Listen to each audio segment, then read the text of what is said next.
आज हम genotype and phenotype और लॉ ऑफ डोमिनेंस इन तीन टॉपिक पर चर्चा करेंगे और इसका हम प्योर कॉन्सेप्ट देखेंगे कि आखिर ये होता क्या है।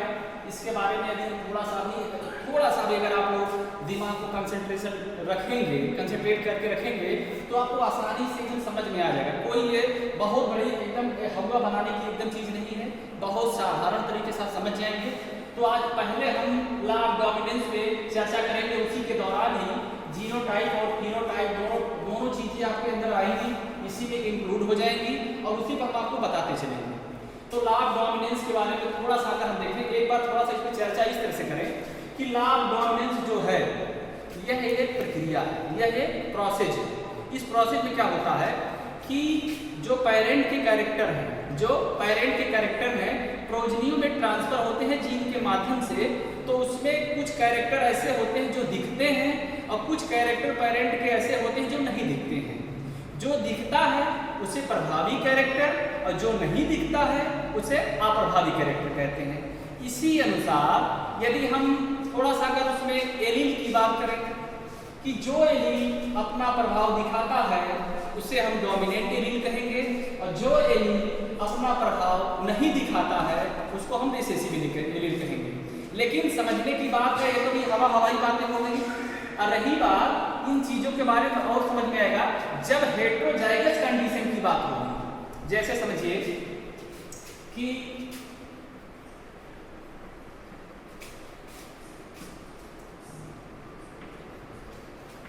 ये हमने पेरेंट का सिंबल बनाया है मेल का और यहाँ पे हम कैपिटल टी लिख रहे हैं पेयर के फॉर्म में, यहाँ पे स्मॉल टी लिख रहे हैं पेयर के फॉर्म में।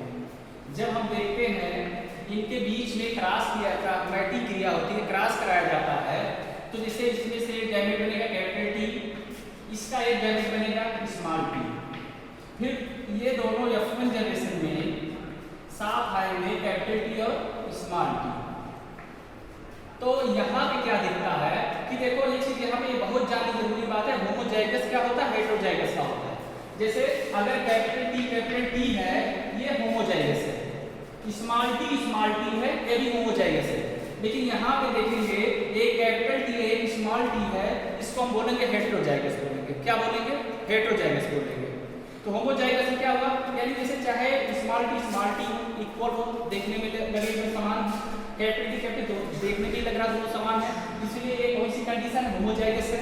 और यहाँ पे कैपिटल टी स्मॉल टी ना दोनों अलग अलग है, तो ये वाली जो कंडीशन है ये हेटेरोजाइगस है। तो सिंपल से शब्दों में दूसरी चीज क्या है ये देखेंगे कि जो पेरेंट है जैसे कैपिटल टी ये मान लो टॉल के लिए, किसके लिए है, टॉल के लिए मतलब लंबेपन के लिए, और स्मॉल टी ये ड्वार्फ के लिए, किसके लिए है, ड्वार्फ के लिए है, ये बौनेपन के लिए है।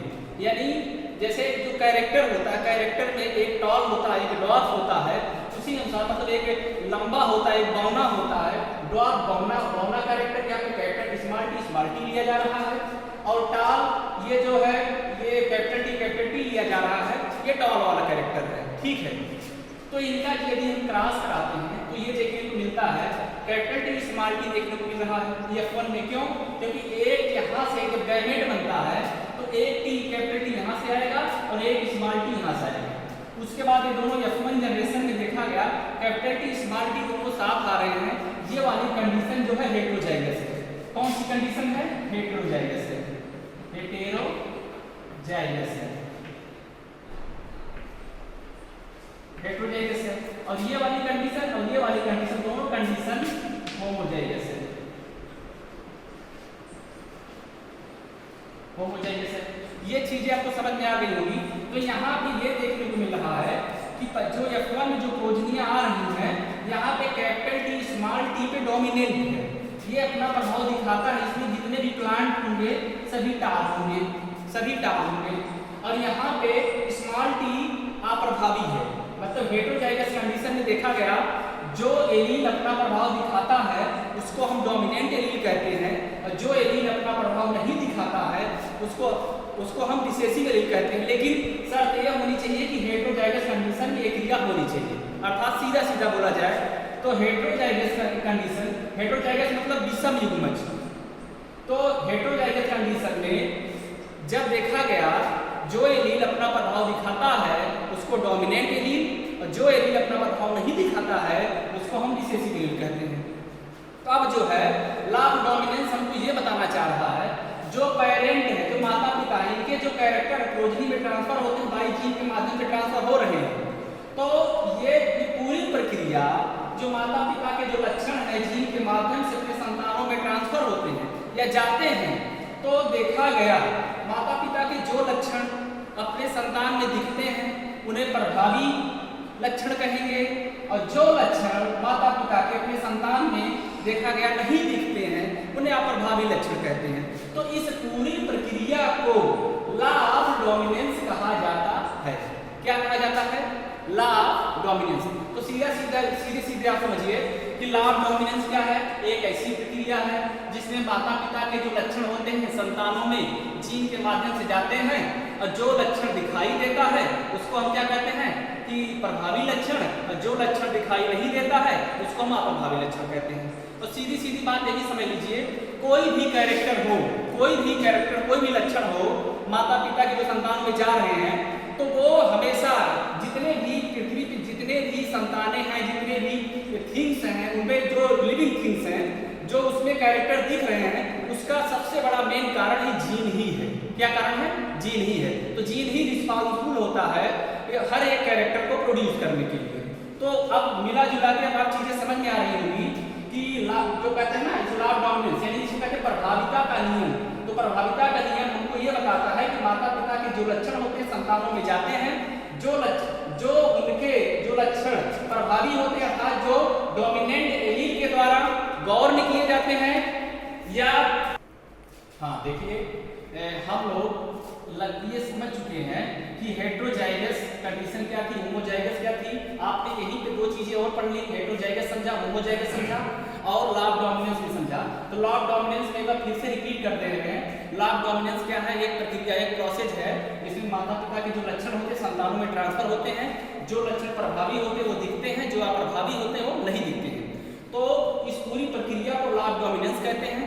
जो प्रभावी लक्षण, उस लक्षण को कहेंगे जो प्रभावी जीन के द्वारा निर्धारित किया जाएगा या उत्पन्न किया जाएगा या उसको गौर में किया जाएगा, और जो अप्रभावी लक्षण, उस लक्षण को कहेंगे जो रिसेसिव जीन के द्वारा, जिसके द्वारा रिसेसिव जीन के द्वारा गौर में किया जाएगा, तो उसको हम कहेंगे अप्रभावी लक्षण। तो मिला जुला के सीधा है, ये आपको लॉ ऑफ डोमिनेंस समझ में आ गया होगा।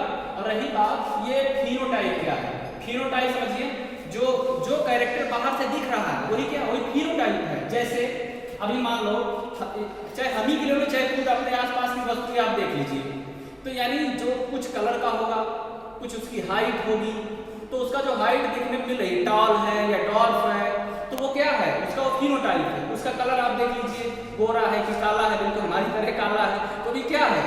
वो उसका कैरेक्टर है ना। वो कैरेक्टर जो बाहर से दिख रहा है तो वही उसका फिनोटाइप होता है, यानी बाहर से दिखने वाले कैरेक्टर ही क्या है? फिनोटाइप है। और जीनोटाइप क्या है? जीनोटाइप, तो जो फिनोटाइप को हमने एक चीज बताया भी, कोई भी कैरेक्टर हो बिना किसी जीन के द्वारा दिखाया नहीं जाएगा, यानी हर एक कैरेक्टर के लिए जीन जिम्मेदार होता है उसको दिखाने के लिए। तो यहाँ पे जो भी कैरेक्टर, टाल वाला कैरेक्टर है, टाल कैरेक्टर दिखाया जा रहा है, किसके द्वारा दिखाया जा रहा है? इस कहते ना, ये जो जीनोटाइप इसका हो गया, अर्थात कहने का मतलब इसका जेनेटिक मेकअप, यानी जो फिनोटाइप जिन जीनों के द्वारा दिखाए जाते हैं उस फिनोटाइप का वो जीन वो क्या कहलाएंगे? फिनोटाइप, जीनोटाइप कहलाएंगे।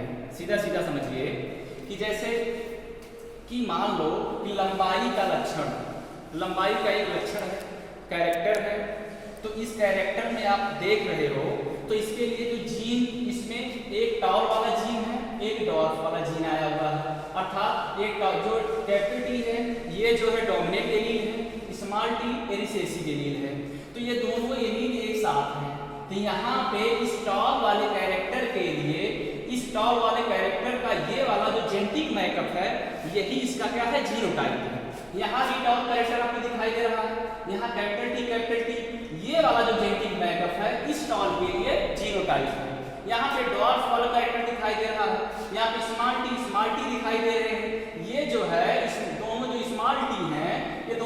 क्वांटिटी को मिलाकर बोला जाएगा, क्या बोला जाएगा कि ये इस ड्वार्फ वाले के लिए जेनेटिक मैकअप है, यही इसका क्या है, जीनोटाइप है।